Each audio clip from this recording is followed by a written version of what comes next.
بسم اللہ الرحمن الرحیم۔ السلام علیکم۔ بنت ہوا چینل میں خوش آمدید۔ اللہم صلی علی سیدنا محمد وعلی آل سیدنا محمد وبارک وسلم۔ آج کا سورج غروب ہونے کے بعد ہم نے خوشخبری سنی کہ رمضان کا چاند نظر آ گیا ہے۔ یہ سنتے ہی ہم سب اس مقدس مہینے کی مخصوص عبادت تراویح ادا کرنے کے لیے جمع ہیں۔ اللہ ہماری حاضری کو قبول فرمائے اور خیر و عافیت کے ساتھ اس مبارک مہینے کو پورا کرے۔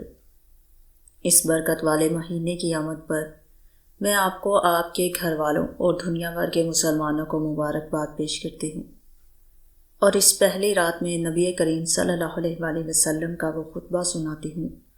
جس سے ہم سب کو اس مہینے کی عظمت اور فضیلت کا صحیح اندازہ ہو سکتا ہے۔ حضرات محترم حضرت سلیمان فارسی رضی اللہ تعالیٰ عنہ بیان کرتے ہیں کہ آخر شعبان میں نبی کریم صلی اللہ علیہ وآلہ وسلم نے صحابہ سے خطاب کرتے ہوئے فرمایا: اے لوگو، تم پر عظمت والا مہینہ سایہ کر رہا ہے۔ یہ مہینہ برکت والا ہے جس میں ایک رات ایسی ہے جو 1000 مہینوں سے بہتر ہے۔ یہ وہ مہینہ ہے جس کے روزے اللہ نے فرض کیے اور جس کی راتوں کا قیام نفل بنایا۔ جو اس مہینے میں کسی نفلی نیکی سے اللہ کا قرب حاصل کرنا چاہیے تو اسے فرض ادا کرنے کے برابر ثواب ملے گا، اور جو اس مہینے میں کسی نفلی نیکی سے اللہ کا قرب حاصل کرنا چاہے تو اسے فرض ادا کرنے کے برابر ثواب ملے گا، اور جس نے اس مہینے میں ایک فرض ادا کیا تو اسے دوسرے مہینے کے 70 فرضوں کے برابر ثواب حاصل ہوگا۔ یہ صبر کا مہینہ ہے اور صبر کا ثواب جنت ہے۔ یہ آپس میں ہمدردی کا مہینہ ہے۔ یہ وہ مہینہ ہے جس میں مسلمانوں کا رزق بڑھا دیا جاتا ہے۔ جو اس مہینے میں کسی روزے دار کو افطار کرانے تو اس کے گناہوں کی بخشش ہوگی اور آگ سے اس کی گردن آزاد ہو جائے گی، اور اس کو روزے دار کا سا ثواب ملے گا۔ روزے دار کے ثواب میں کمی کے بغیر حضرت سلیمان فرماتے ہیں: ہم نے عرض کیا، یا رسول اللہ صلی اللہ علیہ وآلہ وسلم، ہم میں سے ہر شخص کے پاس روزہ افطار کرانے کا انتظام نہیں؟ تو حضور صلی اللہ علیہ وآلہ وسلم نے فرمایا: اللہ یہ ثواب اس شخص کو بھی دے گا جو دودھ کے ایک گھونٹ یا ایک کھجور یا گھونٹ بھر پانی سے کسی کو افطار کرائے، اور جس نے روزے دار کو پیٹ بھر کر کھانا کھلایا، اللہ اسے قیامت کے دن وہ پانی پلائے گا جس کے بعد جنت میں جانے تک وہ کبھی پیاسا نہیں ہوگا۔ یہ وہ مہینہ ہے جس کے اول میں رحمت، بیچ میں بخشش اور آخر میں آگ سے آزادی ہے، اور جو اس مہینے میں اپنے غلام سے نرمی کرے گا تو اللہ اسے بخش دے گا اور آگ سے آزاد کر دے گا۔ حضرات محترم، ہمارے آقا صلی اللہ علیہ وآلہ وسلم کا یہ خطبہ رمضان کی عظمت اور برکت کو سمجھنے کے لیے واضح اور کافی ہے۔ غور فرمائیے کہ آپ نے اس مہینے کے آنے کی خبر دیتے ہوئے فرمایا کہ تم پر ایک عظیم مہینہ سایہ کرنے والا ہے، یعنی رمضان کا ایک ایسا سایہ دار درخت ہے کہ جو مسلمان بھی اس کے نیچے تھکا ہارا آتا ہے، اس کو یہ سکون بخشتا ہے، دنیا اور آخرت کے عذاب سے بچا لیتا ہے۔ حقیقت یہی ہے کہ روزہ رکھنے والا اگرچہ دن بھر بھوکا پیاسا رہتا ہے، رات کو تراویح ادا کرتا ہے، لیکن اس کے باوجود اسے ایک خاص فرد سکون اور روحانی سرور حاصل ہوتا ہے، جیسا کہ نبی کریم صلی اللہ علیہ وآلہ وسلم نے فرمایا: روزے دار کو 2 خوشیاں نصیب ہوتی ہیں،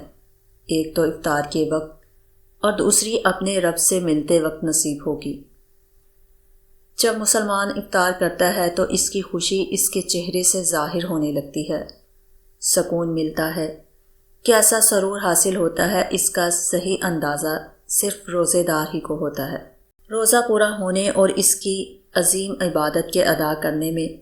کامیابی پر خوشی سے دل جھوم اٹھتا ہے۔ اس روحانی کیفیت و سرور کا اندازہ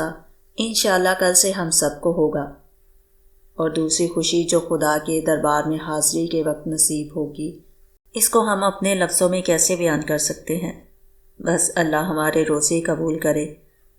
تو ہمیں یقین کہ پھر قیامت کے دن ہمارا رب ہم سے خوش ہو کر یہی فرمائے گا،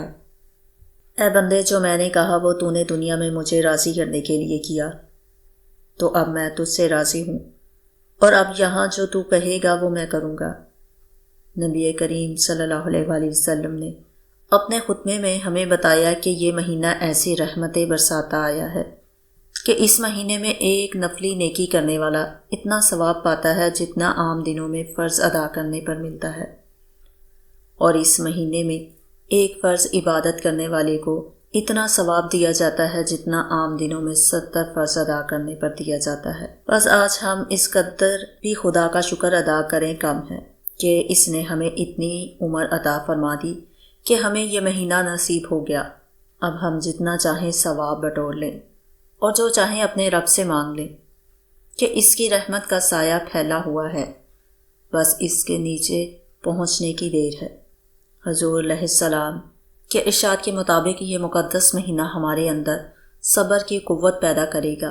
جو مومن کامل ہونے کی علامت ہے، اور باہمی ہمدردی اور محبت کا جذبہ بیدار کرے گا،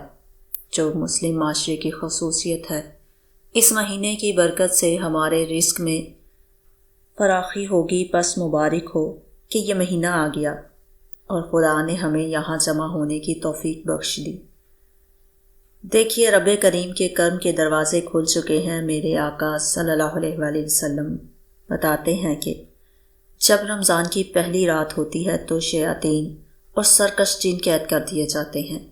دوزخ کے دروازے بند کر دیے جاتے ہیں کہ ان میں سے کوئی دروازہ نہیں کھولا جاتا، جنت کے دروازے کھول دیے جاتے ہیں کہ ان میں سے کوئی دروازہ بند نہیں کیا جاتا، اور غیبی پکارنے والا پکارتا ہے کہ اے بھلائی چاہنے والے آ، اور اے برائی چاہنے والے باز آ جا، اور اللہ کی طرف سے لوگ آگ سے آزاد کیے جاتے ہیں، اور یہ ہر رات ہوتا ہے۔ ہم یقین کرتے ہیں کہ مخبر صادق صلی اللہ علیہ وآلہ وسلم کے ارشاد کے مطابق اس وقت سے شیاطین اور سرکش جن قید ہو چکے ہیں، دوزخ کے دروازے بند ہیں، جنت کے دروازے کھلے ہیں، خدا کی طرف سے پکار آ رہی ہے کہ جھولیاں پھیلاؤ اور بھر لو، گناہوں سے نجات کا اعلان ہو رہا ہے۔ اب نفس پر کنٹرول کرنا باقی ہے، جو ہمارا کام ہے۔ بس آئیے عزم کریں کہ اس موقع سے پورا فائدہ حاصل کریں گے۔ روزانہ اسی طرح جمع ہوں گے، پابندی سے تراویح ادا کریں گے، روزے رکھیں گے، زیادہ سے زیادہ نیکیاں کرنے کی کوشش کریں گے، اپنے اندر صبر کی قوت پیدا کریں گے، آپس کی کدورتوں اور نفرتوں کو محبت میں بدل کر ایک دوسرے کے لیے اثار کریں گے، غریبوں کی ہر طرح مدد کریں گے،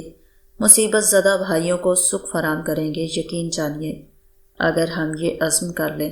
تو اس مقدس مہینے کا ہم پر ایسا سایہ ہوگا کہ ہمیشہ کے لیے دنیا کی مصیبتوں اور آخرت کے عذاب سے نجات پا لیں گے۔ اللہ ہمیں عمل کرنے کی توفیق عطا فرمائے، آمین ثم آمین۔ ناظرین، یہ تھی آج کی ویڈیو، امید ہے آپ کو پسند آئی ہوگی۔ اگر ویڈیو اچھی لگے تو اس کو لائک ضرور کریں اور زیادہ سے زیادہ شیئر کریں، اور اگر آپ نے ابھی تک ہمارے چینل کو سبسکرائب نہیں کیا تو فوراً سے سبسکرائب کریں اور ساتھ میں بیل آئیکن کو بھی پریس کریں تاکہ میری ہر ایک نئی ویڈیو کا نوٹیفیکیشن آپ کو سب سے پہلے ملے۔